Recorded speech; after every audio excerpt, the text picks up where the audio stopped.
Okay बच्चों, तो कैसे हो? लास्ट क्लास हमने कहाँ किया था? अब बच्चों, जो एटम होते हैं उनका स्ट्रक्चर क्या होता है? एटम की जो मैटर होता है उसकी उत्पत्ति कहाँ से हुई, मतलब उनका ओरिजिन क्या होता है, कैसे हम लोगों ने एटम के बारे में जाना। पहले क्या होता है कि जो पुराने यानी कि अप्रॉक्स 600 BC पहले की बात है, बैक टू क्रिश्चियन ईस्वी। उस टाइम अगर हम जाते हैं बच्चों, तो उस टाइम क्या होता था कि जो करीब करीब 2000-3000 साल पहले, या बोल सकते हो 1000 साल पहले, 1500 साल पहले ये हुआ करता था बच्चे, 2000 साल पहले, कि सबसे पहले कुछ जो महर्षि लोग हुआ करते हैं, ऋषि महात्मा लोग, मूवीज वगैरह में भी देखते होंगे, सब लोग उन्हीं से ज्ञान लेते थे। सबसे बड़ा ज्ञान का भंडार कौन से? महर्षि लेते हैं। ठीक, तो इसी तरह एक हमारे कंट्री में बच्चों सबसे पहली बात तो ये कि जो हमारा ये यूनिवर्स है ना बच्चों, ये ब्रह्मांड जो है हमारा, ये दो चीज़ों से मिलकर बना हुआ है। एक जो होता है वो होता है स्पेस, यानी जहाँ कुछ भी नहीं है। दूसरा मैटर। ठीक, तो सबसे पहले ये बात है कि हमको यहाँ पे पढ़ना है मैटर के बारे में।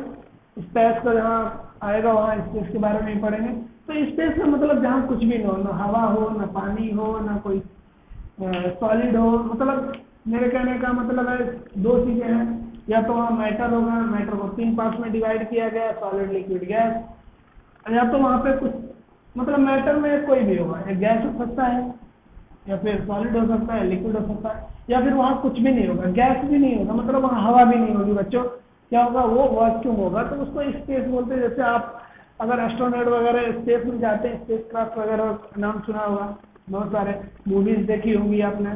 तो क्या होता है कि जो स्पेस होता है उसमें कुछ नहीं होता है। दूसरी चीज होती है मैटर। मैटर बच्चों कहाँ से आया? मैटर होता क्या है एक्चुअली, और मैटर की क्या क्या कॉन्स्टिट्यूएंट्स होते हैं, क्या क्या और उसमें अटैच होता है, यानी कि मैटर का यूनिट क्या होता है। मतलब आप बोल सकते हो कि मैटर का सबसे मैटर, ये जितनी भी चीज़ें हैं दुनिया में जो आप देख सकते हो, जिनको आप फील कर सकते हो, जैसे हवा है उसको आप फील करते हो, देख तो सकते नहीं हो एयर को, गैसेस को आप नहीं देख सकते हो। कुछ गैसेस होती हैं जिनको अगर किया जाए, प्रेशराइज किया जाए, उसको कंपोज करके आप देख सकते हो कि वो क्या कलर की आती हैं। भूरे कलर की कुछ होती हैं, ब्राउन कलर की, कुछ आप ग्रे कलर की गैसेस होती हैं। बट मैक्सिमम एयर वगैरह जो होता है वो देखा नहीं जा सकता बच्चों। ठीक है, जब वो एक तरीके से आप उनको तभी देख सकते हो जब लिक्विफाई हो जाती है गैसेस।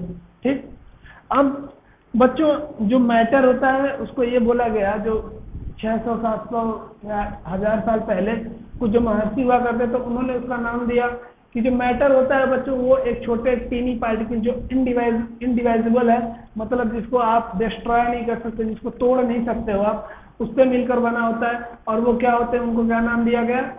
जो मैटर के छोटे पार्टिकल जिनसे मिलकर बना होता है उसको बोला गया परमाणु। क्या बोला गया? तो आप लिखोगे क्या? आज एटॉमिक स्ट्रक्चर ही है, मैं आगे पढ़ रहे हैं। एक्चुअली ये पहले ही आता है बच्चे, लेकिन मुझे लगा कि अगर हम थोड़ी नॉलेज रख लें एटम के बारे में, मॉलिक्यूल्स के बारे में, तो हमें क्या होगा, इलेक्ट्रॉन प्रोटॉन के बारे में इसको समझना। पहले इसी को पढ़ाया जाता है, लेकिन मैंने ये मेरे हिसाब से थोड़ा बहुत अगर नॉलेज होगा ना तो इस चीज़ों को बताएंगे तो क्या होगा, आपके अंदर एक्साइटमेंट आएगा कि हाँ यार ये तो ऐसे होता है, लेकिन पहले इसका जो डेवलपमेंट कैसे कैसे हुआ। तो ये हिस्ट्री एक तरीके से, ये कोई बहुत इंपॉर्टेंट नहीं है, बस आपको ये चीज़ें याद रखनी है कि कौन कौन से एटॉमिक मॉडल्स हैं, उनके मेन पॉइंट्स याद रखने हैं, उनके ड्रॉबैक्स क्या थे, बस ये याद रखना है। ठीक है, वो हम देखते हैं। तो पहले क्या बताया गया कि एक महर्षि थे जिनका नाम था महर्षि कन्नड़ा। महर्षि कन्नड़ा, महर्षि कन्नड़ा, इसको लिख सकते 600 BCE। ठीक ना, बैक सेंचुरी ऑफ क्रिश्चियन, यानी जब क्रिश्चियन पैदा हुए थे, यानी कि जो क्रिसमस क्या बोलते हैं उनको,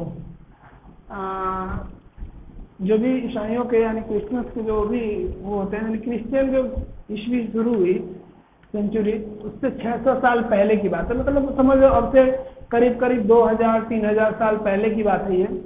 कि एक महर्षि हुआ करते थे, महर्षि कन्नड़ा, उन्होंने ये बताया कि जो मैटर होता है बच्चों, मैटर इज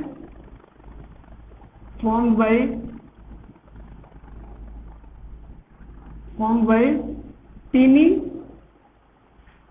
and indivisible, क्या indivisible मतलब को जिसको डिवाइड नहीं किया जा सकता, डिवाइजिबल particles,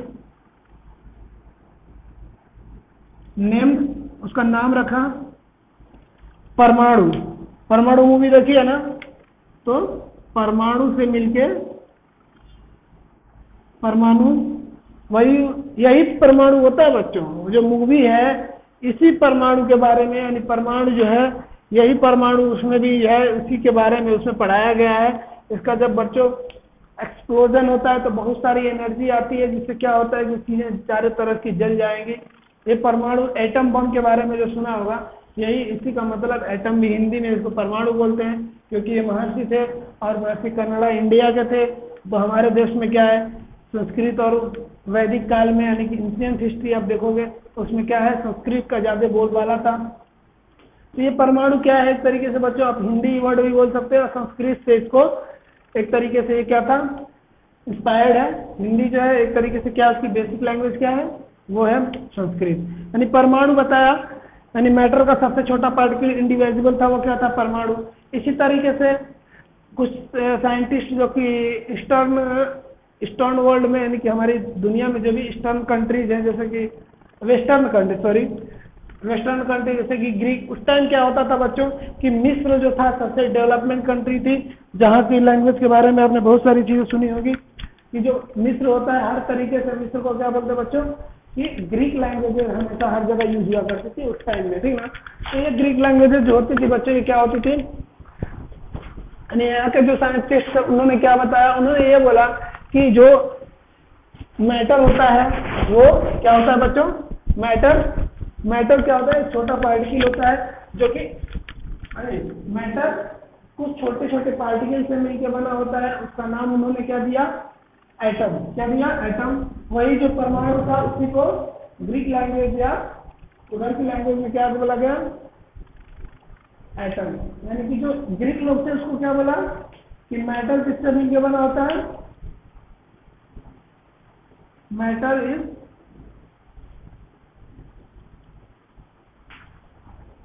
matter are form by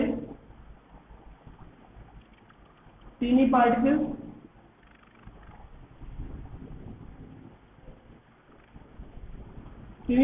और इसके लिए भी इंडिविजुअल उन लोगों ने भी बोला कि ये भी क्या है, इंडिविजुअल है, जिसका नाम क्या रखा उन्होंने, एटम। यानी इसी को, एटम को इंग्लिश में या ग्रीक में इसको क्या बोलते हैं, इंग्लिश में इसको एटम बोलते हैं और हिंदी में इसको परमाणु बोलते हैं बच्चों, यही था। अब इसको इन लोगों ने ये बोला, ये जो एटम होता है, एटम का जो ग्रीक लैंग्वेज में मतलब होता है बच्चों, एटम का जो ग्रीक लैंग्वेज में मतलब होता है वो क्या होता है, यानी एटम की जो मीनिंग होती है ग्रीक में, इसकी होती है इनकैपेबिलिटी ऑफ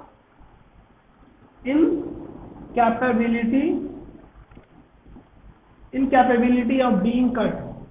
यानी कि इसका ये मतलब होता है बच्चों, इनकैपेबिलिटी ऑफ बीइंग कट, यानी उस तरीके से इसको आप कोई काट नहीं सकता है। इनकैपेबल होता है कटने में, यानी इसको अलग करने में आप, ये इनकैपेबल होता है एटम। यानी एटम, इसका मतलब क्या होगा कि एटम क्या होगा, इसका एक अगर सिंपल वर्ड में लिखो तो क्या होगा, इनडिवाइजिबल। क्या होगा, इनडिवाइजिबल। इनकैपेबिलिटी मतलब कैपेबल नहीं है, और बीइंग कट मतलब काटने योग्य नहीं है, इसको आप काट नहीं सकते, ठीक ना। अब ऐसे एक्सपेरिमेंट होते रहे बच्चों, चीजें चेंज होती रही, डेवलपमेंट बहुत सारे आते रहे, ठीक। जो एटम का सीधा सीधा मतलब में होता है तो ग्रीक में वो क्या होता है, इनकैपेबिलिटी ऑफ बीइंग कट, एक छोटा पार्टिकल जो कि इंडिविजुअल है, ठीक है। चलो, तो आगे क्या हुआ, आगे बहुत सारी चीजें चेंज हुई। ऐसे आया 1818 यानी 1808 में जॉन डाल्टन जो एक साइंटिस्ट थे, ठीक, और उन्होंने ये बताया, उन्होंने बहुत सारे एक्सपेरिमेंट किए, उससे उनको ये पता चला कि जो एटम होता है, उन्होंने ये भी बताया कि जो ये एटम होते हैं, ये जो मैटर होता है वो एटम से मिलके बना होता है। और ये जो उन्होंने एक मॉडल दिया उसको क्या बोला गया, एटॉमिक थ्योरी ऑफ डाल्टन या डाल्टन एटॉमिक थ्योरी, ठीक।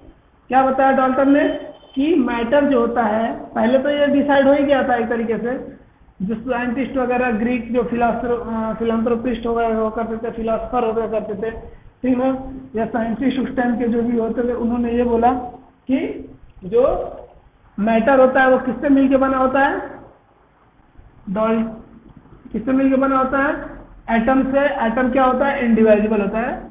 और फिर अब इसी को चीज को आगे इसमें डेवलपमेंट हुआ तो एटॉमिक थ्योरी आई, यानी जो एटम होते हैं, एटम वो क्या बोलते हैं कि जब प्रोटॉन न्यूट्रॉन और इलेक्ट्रॉन की खोज हो गई बच्चों, तो पता चला कि अरे यार ये तो एटम का, ये भी तो कहीं ना कहीं इनकी फिक्स हो गई।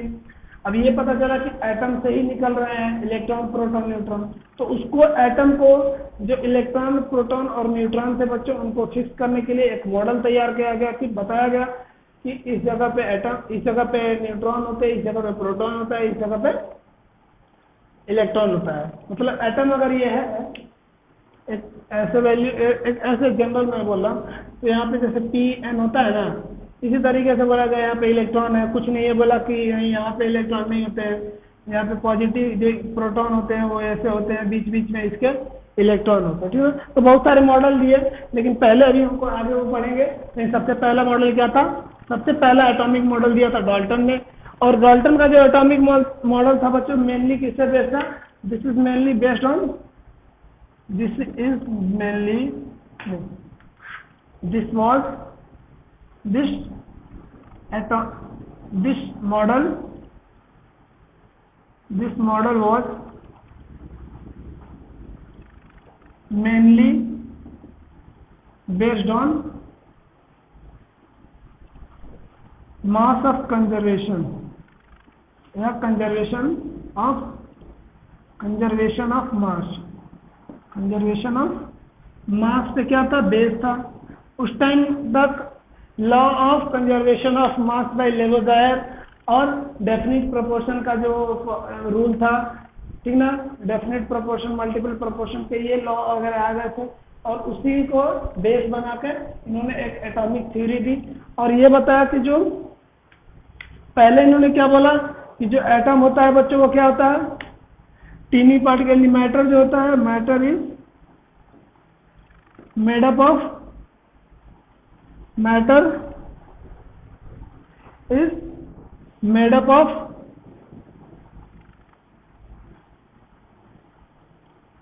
अप ऑफ टीनी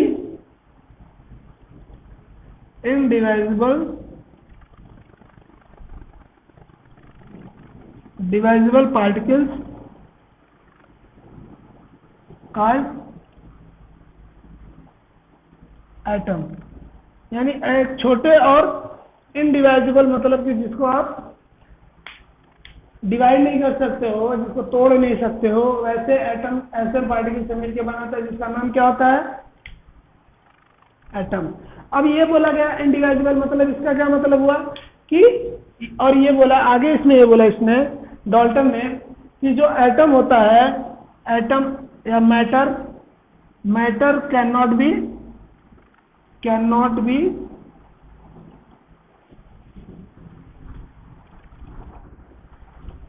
ओके, या लिख सकते हो atom can not be created nor destroyed and also cannot be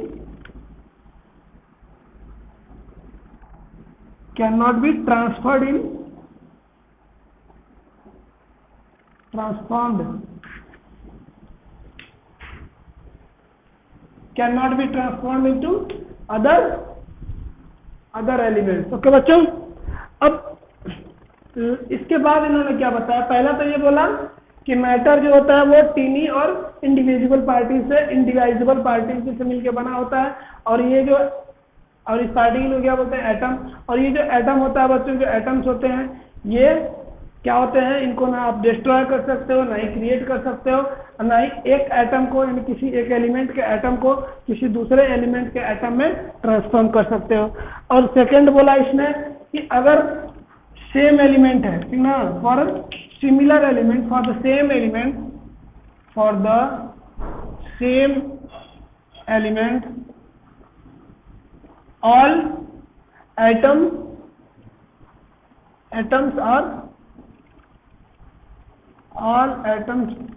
are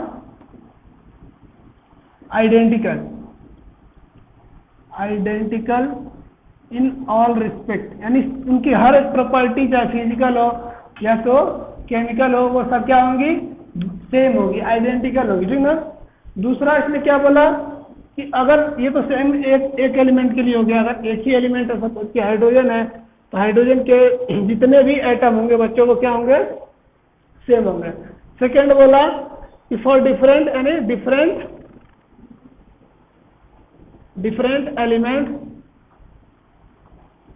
elements have different atoms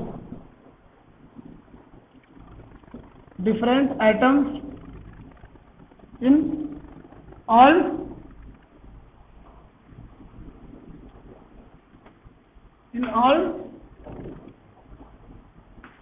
all respect है बच्चों, all respect,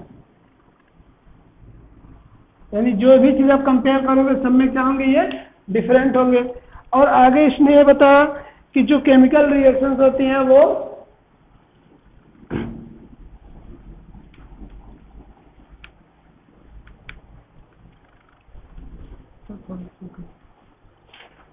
रिएक्शन होती है बच्चों,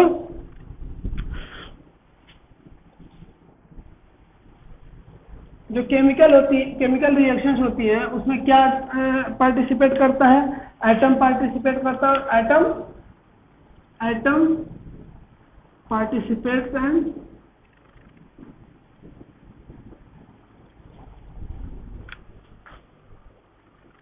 atom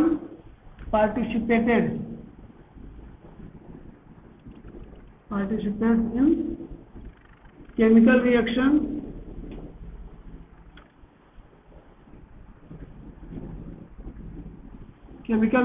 in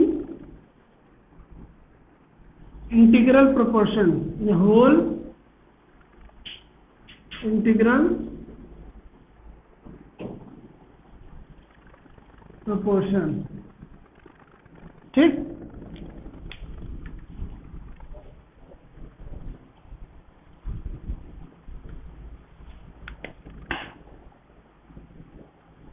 ratio of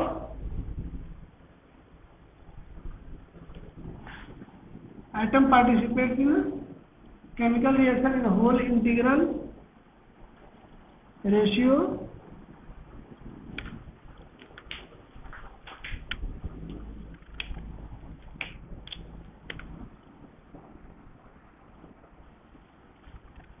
to form compounds।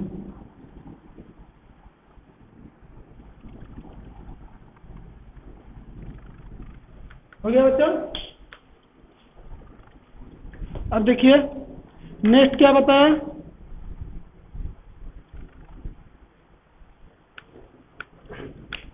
तो ये किसको दिखाता है बच्चों, ये जो होता है इसको किसको बोलते हैं, इसको डेफिनेट, इसको ये सिंपल रेशियो में है तो इसको बोलते हैं हम बच्चों सिंपल रेशियो, यानी कि लॉ ऑफ डेफिनिट प्रोपोर्शन, इसको लॉ ऑफ डेफिनिट प्रोपोर्शन भी बोलते हैं।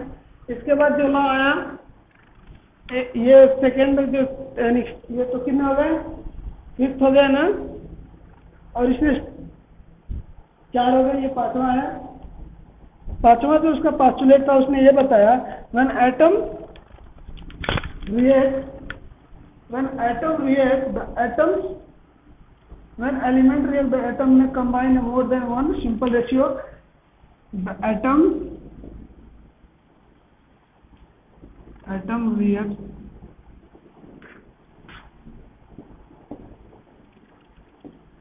they react in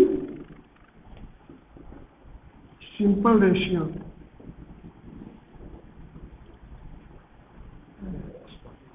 क्या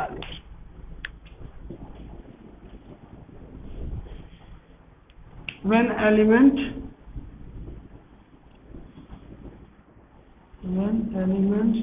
react, atoms combine in more than one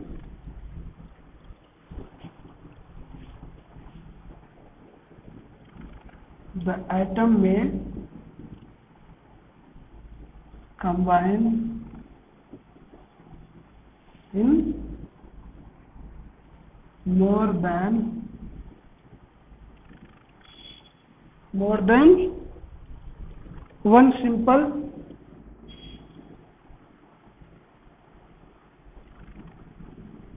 one simple ratio of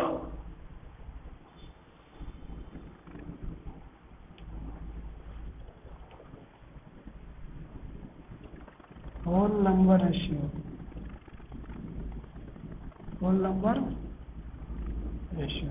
इसका मतलब ये होता है बच्चों कि जब कोई एलिमेंट कंबाइन करता है तो उसका जो एटम होता है एक या एक से ज़्यादा सिंपल रेशियो में कंबाइन कर सकता है। जैसे कि ये C है, ये O है, ठीक।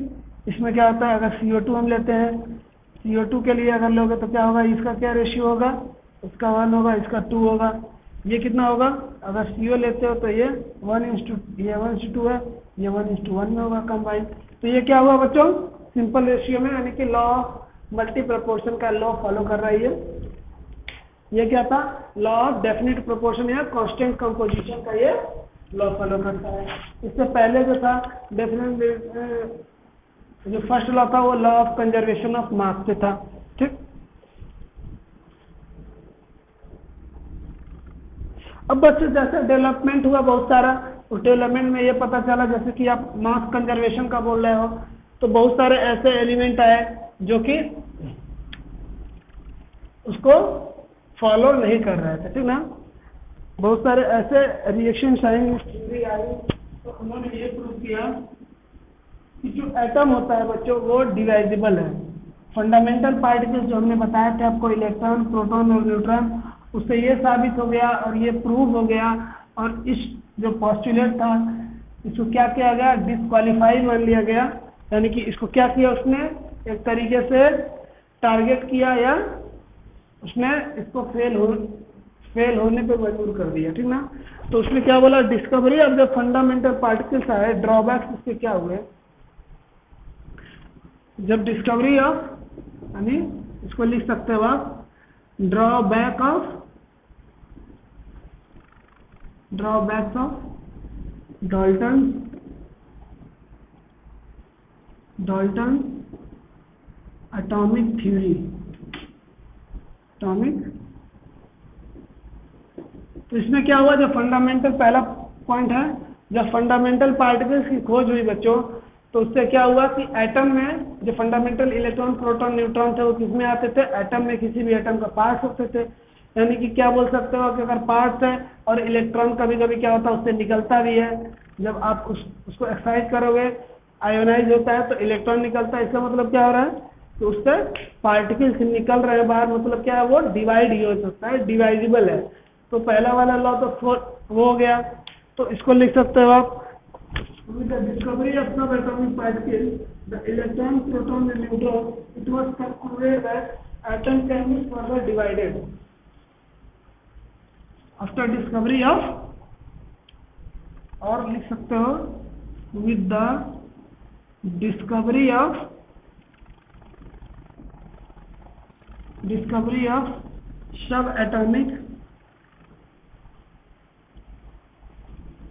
subatomic particle like electron, proton and neutron। Electron, proton और न्यूट्रॉन की जब खोज हो गई बच्चों, तो उसके बाद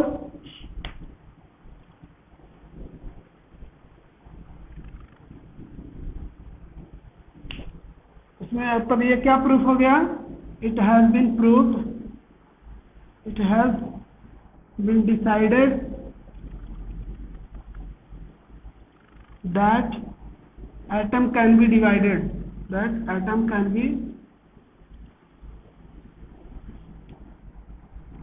कैन बी डिवाइडेड।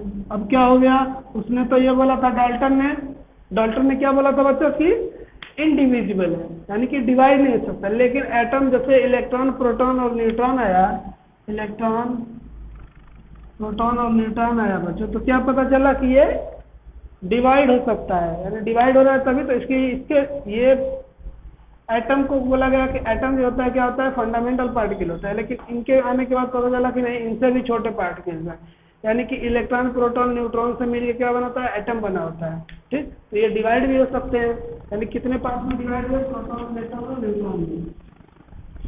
अब क्या बोला गया, दूसरा जो पॉइंट था बच्चों उसने ये बोला था किसी भी सेम एटम के लिए अगर कोई सेम एलिमेंट है, same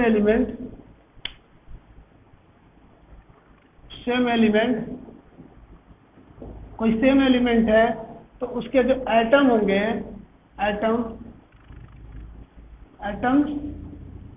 all atoms must be identical in all respect। Identical ये किसने बोला था, डाल्टन ने। बट बच्चों आप जैसे कि कोई एलिमेंट है, सपोज कि x एलिमेंट है, तो इसके लिए सपोज ये इसका एक एटम x1 है, x2 है, इसका जो z की वैल्यू है वो तो सेम होगी 1। अगर मान लीजिए 12 है तो इसके लिए भी z की वैल्यू 12 होगी। तो इसने ये बोला कि z भी सेम होगा, a भी सेम होगा, ठीक ना, दोनों के लिए a की वैल्यू भी सेम होगी। अगर सपोज इसकी 24 है तो इसके लिए भी a की वैल्यू 24 होगी। बट आइसोटोप्स के बारे में हमको पता है बच्चों, आइसोटोप्स जो होते हैं उनके लिए क्या होता है कि अगर सपोज हमने एक कोई एलिमेंट E लिया, इसके दो एटम हो सकते हैं, एक तो E1 और दूसरा E2, ठीक ना। जैसे आप हाइड्रोजन के केस में ले लो, तो हाइड्रोजन के कितने होते हैं, 3 होते हैं, 1H1, 1H2, 1H3। यानी जो सेकेंड लॉ था उसको कैसे गलत ठहराया गया, आइसोटोप की जब खोज हुई तो पता चला कि नहीं, सेम एलिमेंट के दो एटम डिफरेंट प्रॉपर्टीज के हो सकते हैं, डिफरेंट उनमें प्रॉपर्टीज हो सकती है, ठीक ना, आइसोटोप से। अब थर्ड वाला क्या था, आइसोबार। तो आइसोबार वाले में थर्ड वाला क्या था कि अगर डिफरेंट एलिमेंट है तो उसके जो एटम्स होंगे वो डिफरेंट होंगे, लेकिन ऐसा नहीं होता है। जो आइसोबार होता है बच्चों, आइसोबार में क्या होता है कि जो Z1 की जो सपोज कि दो एलिमेंट है, एलिमेंट है E1 और E2, इसकी Z की वैल्यू Z1 होगी, Z1 मान सपोज कि x है, इसकी क्या होगी सपोज Z2, यानी क्या होगा, डिफरेंट होगा। Z1 और Z2 की वैल्यू क्या होगी, ये इक्वल नहीं होगी, लेकिन इनके मास बराबर हो सकते हैं। उसमें क्या बोला था कि जितनी भी प्रॉपर्टीज होंगी सब अलग होंगी, लेकिन इसमें क्या हो रहा है, कुछ प्रॉपर्टी सेम हो रही है। तो वो वाला भी एक्सपेक्ट, यानी वो वाला जो सेकेंड थर्ड रूल था वो भी खत्म हो गया, ठीक। यानी पहला वाला इलेक्ट्रॉन प्रोटॉन और न्यूट्रॉन से खत्म हुआ। दूसरा वाला लॉ जो था किससे हुआ, आइसोटोप से। तो सेकेंड में लिखोगे on discovery of isotopes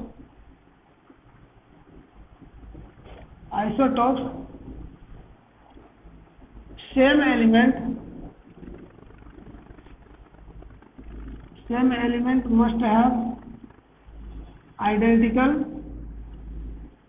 atoms if filled। On discovery of isotope, same element must have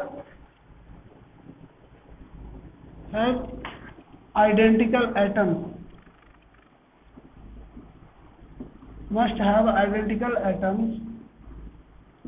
rule has been failed। अब ये बताइए, मैंने बताया आपको कि कैसे फेल हुआ, क्योंकि अगर कोई भी एक एलिमेंट है तो उसके मास नंबर क्या होते हैं, मास नंबर क्या होते हैं बच्चों, सेम होता है। क्या होता है, mass number same mass number लिखा, same mass number in case of isotope, ठीक। इसी तरह बच्चों आइसोबार के बारे में ये आप बस रखना, याद रखना कि क्या क्या फेल हुआ था, कैसे कैसे हुआ था। ऐसे कोई बहुत बड़ा यूज होता नहीं है इसका, ठीक ना, क्योंकि ये हिस्ट्री है तो ऑब्वियस बात है डेवलपमेंट के बारे में पता होना चाहिए कि कैसे चीज़ें स्टार्ट हुई और कैसे खत्म हुई। इसी तरह आइसोबार यानी कि जो उसने ये बोला थर्ड लॉ, आप देखिए लिखा है मैंने, उसमें ये बोला है कि जब डिस्कवरी हुई थी तो उस टाइम ये था कि जो एलिमेंट्स होते हैं डिफरेंट एलिमेंट्स, सपोज कि हाइड्रोजन है और ऑक्सीजन है, तो उसका क्या होता है कि उनके जो वो हर तरीके से अलग होंगे, ठीक ना। अगर दोनों की प्रॉपर्टी जो होगी, हाइड्रोजन की प्रॉपर्टी और ऑक्सीजन की प्रॉपर्टी कहीं भी सेम नहीं होती, लेकिन ऐसे बहुत सारे एलिमेंट है जैसे कि जिनकी प्रॉपर्टीज यानी बोल सकते हैं मॉलिक्यूलर मास वगैरह सेम था, हो सकता है उनका बिहेवियर भी चेंज हुआ, सेम बिहेवियर भी होते करते थे। जैसे कि आप अगर पीरियोडिक टेबल आगे पढ़ोगे बच्चों तो उसमें आते हैं कुछ एल्कलाइन मेटल्स और एल्कली मेटल्स जिनकी प्रॉपर्टीज क्या होती है बच्चों, सेम होती है। सेम प्रॉपर्टी वो क्या बनाते हैं कि वो डायगोनल रिलेशनशिप में होते हैं, उनकी सेम प्रॉपर्टी होती है। तो ये बहुत सारे डेवलपमेंट्स हुए। तो सेकेंड वाला में तो ऐसा तो आइसोबार से हो गया कि डिफरेंट एलिमेंट की प्रॉपर्टी भी, डिफरेंट एलिमेंट है तो उनके एटम्स की प्रॉपर्टी सेम हो सकती है। जैसे आप आर्गन को ले सकते हो, आर्गन की जो एटॉमिक नंबर होता है वो उसका 18 होता है, वो डिफरेंट एलिमेंट है कैल्शियम से, लेकिन दोनों का जो मास नंबर होता है बच्चों क्या होता है, सेम होता है, ठीक। चलो, और नेक्स्ट है in some cases atom of different element are found to have a same mass number, जैसा कि मैंने आइसोबार के बारे में बताया आपको। फिर ऐसे बहुत सारे कंपाउंड भी आए बच्चों जिनकी कंपाउंड फॉर्म हुए, तो एटम के उसमें क्या हुआ, लास्ट वाला जो मैंने आपको क्या लिखाया था कि जो फोर्थ वाला उसमें क्या था बच्चों कि कभी भी दो एलिमेंट के एटम्स कंबाइन होंगे तो क्या होंगे, एटम के जो एलाइन होंगे वो फॉर्म होंगे तो क्या होंगे, सिंपल रेशियो में, सिंपल होल रेशियो में होंगे। लेकिन Fp 0.950, ये एक बच्चों ये भी एक क्या है, ये आयरन का एक कंपाउंड होता है बच्चों, नेचर में ये पाया जाता है, बहुत कम मात्रा में पाया जाता है। ये भी एक प्रोडक्ट यानी ये भी एक मॉलिक्यूल है बच्चों, ये भी एक मॉलिक्यूल पाया जाता है। ये क्या है, फ्रैक्शन वैल्यू है यानी होल नंबर नहीं है, this is not a whole number, not a whole number, simple whole number ratio. तो ये वाला भी फेल हो गया, ठीक। रेडियो एक्टिविटी के बारे में आया बच्चों, जैसे एटम रिएक्टर वगैरह होता है, एक्सप्लोजन होता है, आप बोल सकते हो एमिशन, और डिफ्यूजन होता है। तो क्या होता है, इससे क्या होता है कि एलिमेंट जो होते हैं वो डिफ्यूज होते रहते हैं और दूसरे एलिमेंट बनते रहते हैं। तो रेडियो एक्टिविटी ने क्या किया, रेडियो एक्टिविटी से हो गया कि ट्रांसफॉर्म भी होने लगा, एक एटम से कुछ रेज निकलती है जैसे कि अल्फा रेज, बीटा रेज, उससे क्या होता है कि जो रेडियो एक्टिव एलिमेंट्स होते हैं वो दूसरे एलिमेंट में जो कि स्टेबल एलिमेंट होते हैं उसमें ट्रांसफॉर्म हो जाते हैं, ठीक। अब बच्चों आता है कि डिस्कवरी जो इलेक्ट्रॉन, प्रोटॉन की, न्यूट्रॉन की हुई वो कैसे हुई, ठीक। ये वाला हो गया ना, यानी Fe3 और 4 को लिख लेना कि इस चीज को ये फॉलो करता है, यानी सिंपल रेशियो वाला जो कॉन्सेप्ट है, किसी भी रिएक्शन में अगर कोई एलिमेंट, दो एटम रिएक्ट कर रहे हैं तो वो किस रेशियो में करते हैं, होल नंबर रेशियो में। लेकिन Fe3.95O एक क्या होता है, आयरन का एक कंपाउंड है, एक मॉलिक्यूल है जो ये डिफाइन करता है, इस बात को गलत ठहरा देता है इसमें, या इस बात को गलत कर दिया कि एटम जो होते हैं वो सिंपल रेशियो के अलावा वो फ्रैक्शन में भी कंबाइन होते हैं कुछ केसेस में, ठीक ना। चलिए, तो इस तरीके से डाल्टन का एटॉमिक थ्योरी का जो एटॉमिक थ्योरी के जो पॉस्टुलेट्स है वो क्या हो गए बच्चों, फेल हो गए, इसके ये ड्रॉबैक्स है। हाँ, लेकिन ये था कि इससे क्या हुआ कि जो केमिस्ट्री का जो डेवलपमेंट था उसको बहुत ज़्यादा एक रेवोल्यूशनरी इफेक्ट पड़ा इससे, और चीज़ें धीरे धीरे और आगे बढ़ती गई और बहुत सारे डेवलपमेंट हुए। आज देख सकते हो केमिस्ट्री में क्या क्या चीज़ें नहीं हो सकती हैं साइंस में, ठीक ना। तो ये बहुत सारी चीज़ें चेंज हुई। अब नेक्स्ट पॉइंट है बच्चों डिस्कवरी ऑफ फंडामेंटल पार्टिकल्स। अगली क्लास में पढ़ेंगे डिस्कवरी ऑफ फंडामेंटल पार्टिकल्स क्या होते हैं। तो इलेक्ट्रॉन, प्रोटॉन और न्यूट्रॉन का एक जो खोज होती है उसकी यही फंडामेंटल पार्टिकल्स होते हैं। इन पार्टिकल्स की खोज कैसे हुई, जैसे कि कैथोड रेज होता है, कैथोड रेज वो रेज होती हैं जिसमें इलेक्ट्रॉन होते हैं, इलेक्ट्रॉन की रेज होती है एक स्ट्रेट लाइन में चलते हैं। दूसरा होता है एनोड रेज, एनोड रेज मतलब पार्टिकल ऑफ यानी प्रोटॉन्स की जो एक रेज होती है, प्रोटॉन उसमें मूव करते हैं। थर्ड होता है न्यूट्रॉन जो कि न्यूट्रल पार्टिकल होते हैं, है ना। तो इसके बारे में हम कल पढ़ेंगे। आज के लिए बस इतना ही। चलो ठीक है, थैंक यू, गुड बाय। और जो कल मैंने क्वेश्चन वगैरह दिए थे आप उसको सॉल्व करिए, नेक्स्ट क्लास में उसको भी देखेंगे, ठीक है। चलो बच्चे, बाय।